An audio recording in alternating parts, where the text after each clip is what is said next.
Chapter 24. Mud laid on the ground, clutching his stomach. Hera's blurry face leaned over him, her forehead wrinkled with worry. "Drake Cutter!" she yelled. "Mud's hurt! Go find Aaron!" While Drake Cutter lumbered away, Hera pressed a swath of material against Mud's stomach and tied others around the wounds of his arm and shoulder. Codex stood guard above them, her swords out in case any more gnolls appear. Mud struggled to speak. The gnash in his arm might heal if it were stitched and bandaged, but he knew the wound in his stomach would not. He gulped short gasps with air. "Shh, don't talk, Mud. You'll be fine." Hera wiped his face with a damp cloth. "No, Hera. Promise me you'll finish the quest, even without me. Find the pendant and save Shannara." The world spun, and Mud squeezed his eyes shut. "I'm not going anywhere without you," Hera said. "Don't even think about dying." "Move aside. Let me see him." Eridan's voice sounded far away, but his tiny warm hand pressed against Mud's chest. "Hold on, Mud," he said, "just for a little while." Eridan started a musical chant in a flowing language that might have been Elvish. Mud recognized only one word: Eli, Eridan's name for Paladin. Still believing himself a cleric, Eridan was calling on his god to heal Mud. Mud almost laughed, but he didn't have the strength.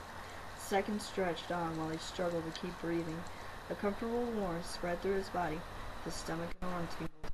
He gasped, and sweet mountain air rushed into his lungs. The pain of his wounds vanished. Hera squealed with joy, and Mud blinked. Eridan knelt beside him, still clutching Paladin's medallion in his hand. His face glowed with golden radiance, though the glow faded as Mud watched. Mud touched his stomach and found tender new skin beneath his hand. Eridan patted Mud's arm. "You'll be all right now." Mud swallowed and looked up into Eridan's small kinder face. "You really are a son of a mystic cleric, aren't you?" "I'm sorry I doubted." Eridan gave him a grim smile. "You believed enough to invite me to come with you." "And I'm glad I did." Mud forced his reluctant body to sit. He saw that while Eridan had healed him, Drake Cutter had scraped out a shallow hole in the mud and dragged the dead gnolls into it. Now he worked to cover the body. Soil clung to his hands and neck. He even finished with a final grunt. "I've dug dirt and put seeds into the ground all my life, but nothing will grow from this garden." He frowned at the mound of dirt while he brushed the mud off his hands.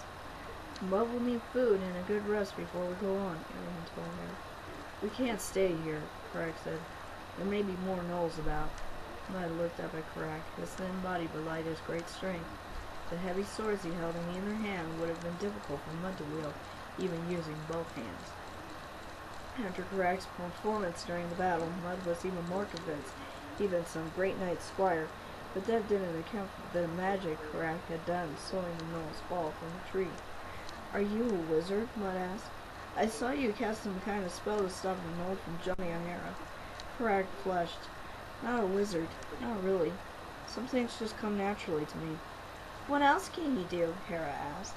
She stroked Mud's forehead, dividing her attention between her brother and Karak. "Not much. I can only do that slow fall thing you saw. Feather fall, I think some call it. And I can make it foggy. Sometimes I can get the wind to do what I want, like blow flames away from my face and such." Karak glanced around him. "You really should get moving. This isn't a safe spot." Hera helped Mud to his feet. "Can you walk?" Mud nodded. "I think so." His legs threatened to give up. "Here." Eridan gave him a drink of water and several strips of smoked beef. "You gotta eat something even if we can't rest here." Mud thanked him and chewed on the beef while they set off again. The food gave him a measure of renewed strength. Hera led him out of the valley and up another steep trail. It switched back and forth across the mountain face, going up and up in what seemed like forever. Mud grew lightheaded and struggled to stay with the others. The trail rose so steep he had to use his hands to help pull himself forward. Giant boulders littered the incline, making the climb treacherous as he moved from one rock to the next. Nothing grew that high up except for an occasional columbine down between the rocks. Scores of spiderwebs hung glistening between boulders. Green and black striped spiders scurried out of view as Mud climbed over them. They came to a cliff that rose 20 feet high. The setting sun painted the cold rock red as Mud paused to catch his breath. Karak pulled off his pack off his shoulder and rummaged inside. Mud stared at the cliff, doubting he could climb it even with Karak's gear. Hera pulled out the map.